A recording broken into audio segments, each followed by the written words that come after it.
Welcome back to another handsome review with your handsome host. It is I, Jamil Surita, and we're about to get weird. You know why? Because we're going to be talking about the new movie, Weird, the Yankovich story. But before I cue the theme song of this channel, or the intro, I would just want to say, I will not make a parody just because you asked for it, because you need one. You see, I'm not going to write you a parody just because you wanted it, because you want me to, because it's make or break, you know, all the way, because I'm not going to write you a parody. No, I'm just kidding. That's my parody of the song, Love Song by Sarah Bareilles. Great song. Look it up. I will not be putting it here because copyright. Sarah, you're not coming for my shit. Okay? Okay, boo? I'll see you in a bit, guys.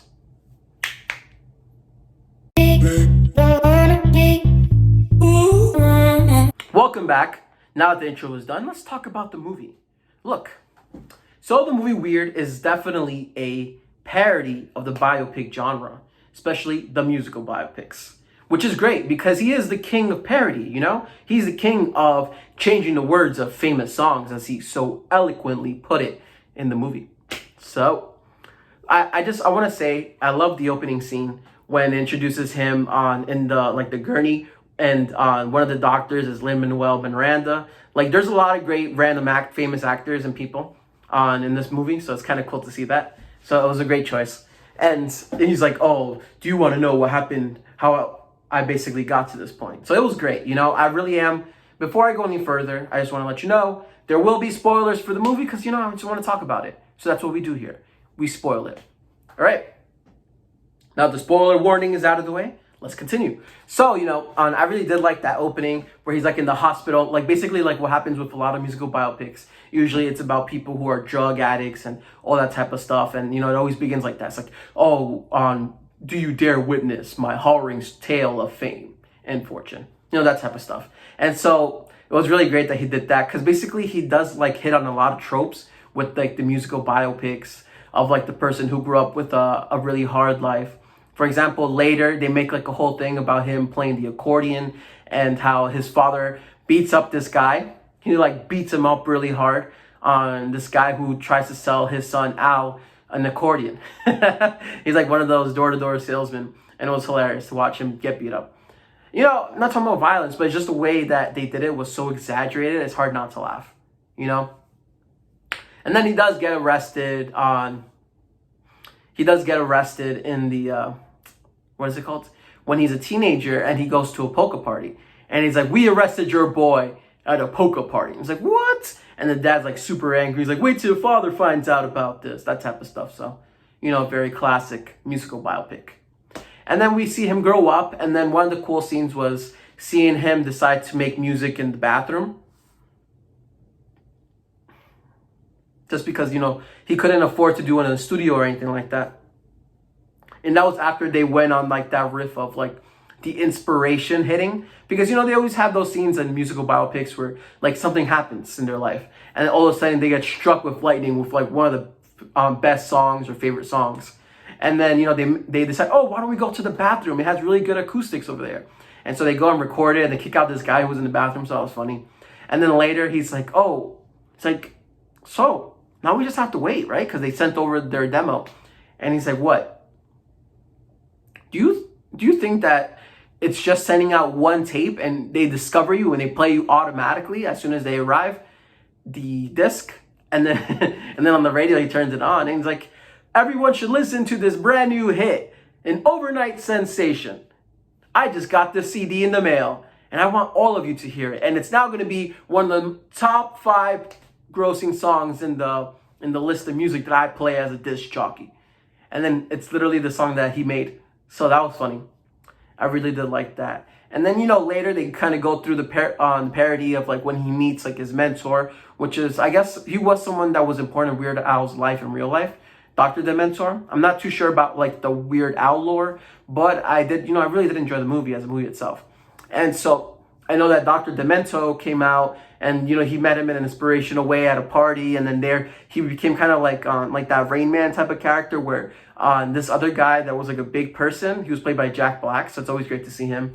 and he challenges him, and then on the spot he makes a song using I think it was "We Will Rock You." Rocky Road was another song that he made, which is a song on I Love Rock and Roll. So it's like, I love Rocky Road. So that was great. And then after that, what else?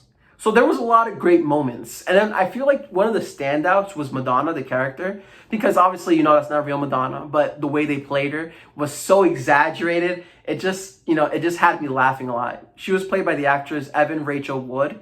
And I thought that she really did a great job as kind of like the antagonist in his story, besides like his relationship with his father. And she's like this woman that's like obsessed with drugs and alcohol and mostly herself and power. And then, she's like, yeah, and then we could become Madonna. And instead of, Madonna and Al or some shit, and, and then eventually, they get hooked on drugs and she introduces alcohol to him and everything. So it was really great, all that stuff. And you kind of see like the parody of what happens with the rock and roll type of movies with the rock stars, and how they fall into those holes. And so all of a sudden it just takes this big detour into this action movie. And look, the choreography was great and the action scenes, which I think made the movie even better because of the fact that it took it to that level. I think that if you're going to make a joke, you have to commit to it. And the fact that they committed to it and all of a sudden, it felt really like this really is happening right now instead of just a parody of like making fun of that type of stuff. He turned into basically like a one-man soldier type of guy, and it was great. And then he was like killing all the I guess the Colombian drug lord people, and then Pablo Escobar as well. And then all of a sudden, he's like, oh, I have to go home and everything. And then Madonna's like, no, we can have all this power. And basically, she tries to kill him. And eventually, I think that's what leads to the opening scene when they're in the hospital. So I really did love all those scenes. So, so I feel like the main focus towards the end became the relationship between Madonna and Al. And it was great because, it took it to that level that you see like a lot of celebrity relationships have in those type of movies where they really do damage to each other. And then especially because the movie ends in a very cliche way where he dies in a big event. And I think it was like he got his Grammy or something, and then eventually they deal with the bad relationship he has with his dad. And they go with that cliche of, I was hard on you because I saw a lot of myself in you and I want you to be better than me, that type of stuff, So that was great. And one of my favorite jokes was about the factory. And it's like, what does he do in the factory? And he's like, come and find out, son, to know. And that was like a scene when he was younger. He's like, I don't even know what you do in the factory. And it was literally like revealed to be just like a couple of levers that he pulls. And he's like, and that's about it. Just pull this lever, pull that lever. That's all you do all day.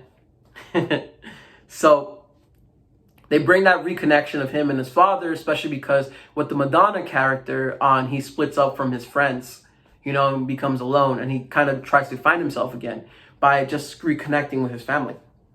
So that was really great. And then there was like another scene where he spoke to his mom on the phone, and then the mom was like, your father also told me to let you know that he really does not think that he's proud of you. He's not proud of you at all, like at all. I try to speak to him, but he says everything you do goes against everything that he is. Then it's revealed later that he grew up Amish and then just went against his people. So similar to what ends up happening with Al as well. And that leads into the Amish life, which is a real song as well. One of the things I really did like about the movie was the fact that DanielRadcliffe was lip syncing the whole time. So they used a real Weird Al voice in it. Because, they want to, I think that makes sense. They want to highlight his great work and him as a singer and everything. I think that makes sense. I think it was a great choice. And it looks kind of funny, but after a while I got used to it. I was like, all right, this is cool. I did really like it.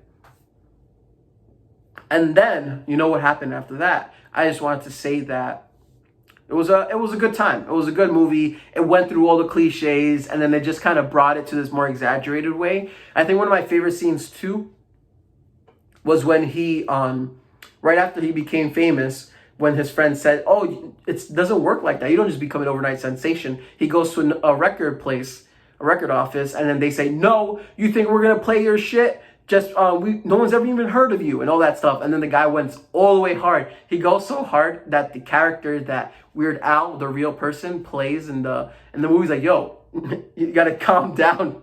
And I don't know, it just made me laugh because they always show that in movies, the rejection part. Because in reality, a lot of life is getting rejected and keep moving forward, even though that happens. That's why a lot of those biopics do that.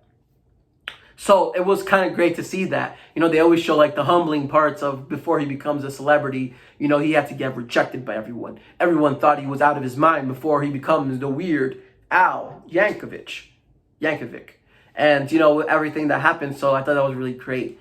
I just had like one more note. I thought it was a good movie, good ending. You know, it felt like it hit exactly where it was supposed to be. I think that sometimes for a parody to work, especially like a movie parody or anything like that, you have to kind of hit hard enough where people can recognize the famous things that's been done a million times in movies in order to make fun of it successfully. And that's what they did.